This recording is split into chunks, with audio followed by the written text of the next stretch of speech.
Sheila works as a cashier at the bank. After work, she returns home, where she lives with her son. Vince's father and Sheila are divorced, but the ex-husband maintains communication with their son. On the same evening, Sheila saw a red dress advertised on TV, but didn't pay much attention. Vince is going to visit his father right now. Sheila asked her son to have dinner before leaving, but he said Stacy would prepare something. Learning about the ex-husband's new girlfriend, Sheila felt thoroughly upset. She also wants to establish her own personal life. When her son left, Sheila looked through the newspaper for dating ads from single men and circled some that caught her interest. Sheila also took a photo of herself to exchange with potential admirers. The next evening when Sheila returned home, Vince was already there with his girlfriend Gwen. Hearing sounds of passion from their room at night, Sheila couldn't resist peeking through the door crack. It gave her conflicting feelings. Soon one of the men from the newspaper ads called Sheila and set up a meeting. Sheila prepared meticulously for the date, first visiting a beauty salon and then a boutique to choose the perfect dress. Suddenly her attention was drawn to the red dress from the TV advertisement. Despite the seemingly inappropriate size, Sheila tried it on, and it fit perfectly. However, Sheila hesitated because the outfit seemed provocative and daring, especially for her age. But the extravagant sales consultant Miss Luckmore dispelled her doubts, and Sheila bought the dress at a 60% discount. At work, Sheila bragged about the dress to her colleague. She was unaware that Miss Luckmore had called someone at that moment, giving her address and phone number. In the evening, seeing his mother with a new hairstyle and in a beautiful dress, Vince guessed she was going on a date. Sheila said she was a free woman and had the right to a personal life, especially since the ex-husband clearly wasn't missing her. A man named Adonis invited her to a Greek restaurant. At the same time, we see Miss Luckmore removing her wig in front of the mirror. Adonis gave Sheila a rose, but it was wilted. Miss Luckmore descended somewhere using the room's elevator. The date didn't go well. Adonis wasn't much of a talker and answered questions reluctantly, despite all of Sheila's efforts to keep the conversation going. Sheila came home disappointed. Taking off the dress, she noticed a rash. Although the first date was unsuccessful, Sheila had no intention of stopping, and before sleep, looked at photos of other men from the newspaper. At night, Sheila woke up because she heard a strange creaking from the closet. In the morning, Miss Luckmore as usual is getting ready to go out to the customers crowded around the storefront. Sheila was surprised to find her dress not in the closet but on the floor. She assumed that the son's girlfriend had rummaged through her things and told Vince not to let it happen again. Vince denied that it was Gwen, but Sheila didn't listen, continuing to say that Gwen is repulsive. In the evening after putting the clothes in the washing machine, Sheila decided to smooth out differences and play a board game with her son and his girlfriend. They noticed a rash on her, but Sheila said it was nothing.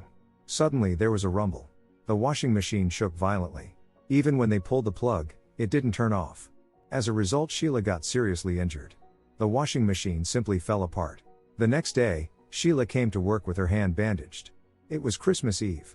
Sheila's supervisors, Stash and Clive, criticized her for not having a firm handshake and visiting the ladies' room too often. Sheila was outraged by these remarks and reminded her superiors that she always comes to work 10 minutes early, so she has the right to use the ladies' room before the lunch break. After work, Sheila returned to the boutique for a new dress. While browsing through catalog pages, Sheila saw a model in that same red dress. Miss Luckmore said it was model Jill Woodner. The photo session in this dress was her last because she had an accident shortly afterward. Learning that the red dress was made in a single copy and that the model was wearing it, Sheila felt an unpleasant sensation. In one of the newspaper issues, there is an article about Jill's demise at a zebra crosswalk. Miss Luckmore tore out Jill's photo from the catalog and hid it. When Sheila entered her son's room, neither he nor Gwen was there. After rummaging through Vince's things, Sheila realized that he was attracted to older women. Soon Sheila met another man from the ad, Zach. She was wearing a different dress. At the same moment, we see the fabric of the red dress in the house begin to move, as if it has a will of its own. Zach turned out to be much more pleasant to talk to than Adonis. Meanwhile, the dress continues to move around the house and suddenly attacked Gwen. Zach and Sheila danced a slow dance. Both are looking for significant others, and it seems they are a perfect match. At night as Sheila slept in her bed, the dress was floating right in front of her. The store manager Mr. Lundy and saleswomen resembling animated mannequins welcome customers before opening. Every woman dreams of trying on a dress from this boutique. Sheila invited Zach to her house for dinner. By this time, he had seen her in the red dress several times and said it suited her very well. Sheila shared that something was wrong with the dress, and besides the model who advertised it perished, but Zach considered it superstition. When he asked her to try on the dress again, she reluctantly complied. Zach embraced Sheila. It turned into passion between them. At night, The dress seeped through the gap under the door and floated around the house. On the weekend, Sheila and Zach strolled outside the city. Suddenly a dog attacked Sheila and tore the red dress to shreds. Some time passed. Sheila had already been released from the hospital. When Vince brought the mother's things from the hospital, it turned out that the dress was as good as new. Sheila doesn't understand how it's possible since the dog tore the dress. At night, Sheila couldn't sleep, hearing the dress trying to break free from the closet. The next day, Sheila returned to the boutique and tried to return the dress, but Miss Luckmore said she couldn't process the return without a receipt. However, Sheila doesn't need money, she just wants the dress not to appear in her house anymore. Failing to achieve anything, Sheila was about to leave the boutique, but Mr. Lundy, the store manager, blocked her path and asked why she remained dissatisfied with the purchase. The man behaved strangely, as if he didn't belong to this world, just like the saleswomen. Sheila doesn't want to explain anything, not understanding why she can't just leave the dress here. When Mr. Lundy mentioned the name Adonis, Sheila hurried to leave. Something strange is definitely happening in this place. The management continues to nitpick at Sheila over trifles. For example, this time they didn't like that she nodded to the boss's mistress, which was interpreted as a careless gesture. Sheila doesn't understand what's wrong with that since she was just trying to be polite, no more. When Stash and Clive directly asked what was going on in her life, Sheila shared that she's haunted by disturbing dreams. For example, tonight she dreamed of her long-deceased mother. She was wearing a red dress. Sheila decided to donate unwanted items to a charity shop and asked her son to gather everything he no longer uses. Today Sheila decided to stay overnight at Zach's and drove to him. The red dress was in a suitcase with other unnecessary things. At some point, Sheila noticed a mannequin from the boutique on the roadside. Of course she was very scared and accelerated.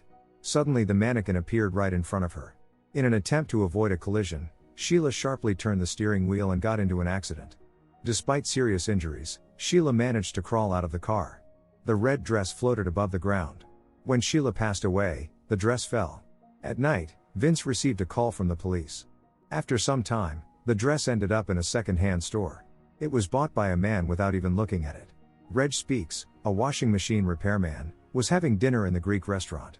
Soon friends joined him and suggested celebrating his bachelor party. The company drank at the bar. For fun, friends suggested Reg wear the red dress, which surprisingly was his size. The company continued their merrymaking. Reg's future father-in-law made a toast. He is very happy about the engagement of his daughter Babs and Reg. Everyone thinks Reg is a really nice guy. He stepped onto the dance floor wearing the dress. Reg overindulged in alcohol and could barely stand on his feet. In general, the party was a success. In the morning, Reg woke up with a terrible hangover. His fiancée Babs lectured him on alcoholism. Now the only thing on the girl's mind is the upcoming wedding. At some point, she noticed a rash on the groom. Despite his terrible condition, Reg had to go to work. The worst part was that his boss, Cottrell, was offended that Reg didn't invite him to the bachelor party. Reg didn't know what to say for himself. He assumed Cottrell wouldn't be interested. Arriving for another call about a broken washing machine, Reg wanted to finish the job as soon as possible, but the client asked him many personal questions, distracting. Learning that Reg's wedding is soon, the woman said that all men are the same and cheat on their wives, just like her ex-husband. Reg didn't want to discuss it. At night, while the bride and groom slept, the dress floated above their bed. In the morning, Babs tried on the dress that fit her exactly, though it had fit Reg earlier. Babs decided she would wear it. In the evening, Babs put the dress in the washing machine with other clothes, after which the couple went to the boutique to choose an outfit for Babs. In the fitting room, Babs noticed a rash on herself. When the couple returned home, they found that the washing machine was broken. Reg planned to fix it himself, even though the malfunction was quite serious. The next day it turned out that someone had snitched on Reg. According to the company's rules, it is forbidden to repair one's own washing machines at home. The repair must be conducted through the company's cash desk, as the company covers employee training costs. In the end, Cottrell fired Reg. On the occasion of Christmas, Reg and Babs' father decorated the house while the girls' thoughts were occupied with wedding preparations. Somehow, the dress ended up in the living room. Before bed, Babs asked her fiancé if the rash bothered him. Reg suggested it might be an allergy to laundry detergent. At night, while the bride and groom slept, the dress covered the cage with the canary. The next morning, they found the bird perished. Babs wondered how the dress could deprive someone of oxygen. Reg is job hunting. Since the wedding is coming up, he applied for a loan at the bank. Stash and Clive offered him the most unfavorable interest rate because he is currently unemployed. Reg began to feel nervous. When the bank employees who know Reg personally asked what's wrong, he said he's haunted by disturbing dreams. For example, last night he dreamed of Babs giving birth. It had something to do with the red dress. Babs came to the boutique wearing that same red dress. Seeing this, Miss Luckmore tried to escort the customer out on the pretext that her appearance was unkempt. Still, Babs insisted that she wouldn't leave until she was served.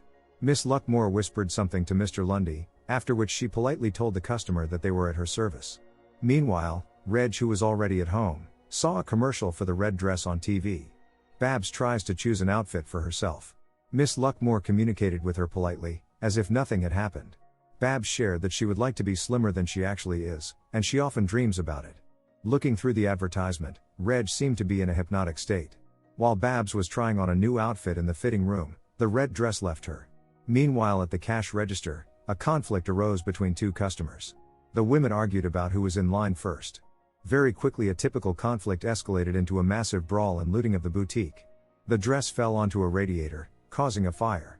Reg lies lifeless on the couch with obvious signs of an allergy. A fire broke out in the boutique.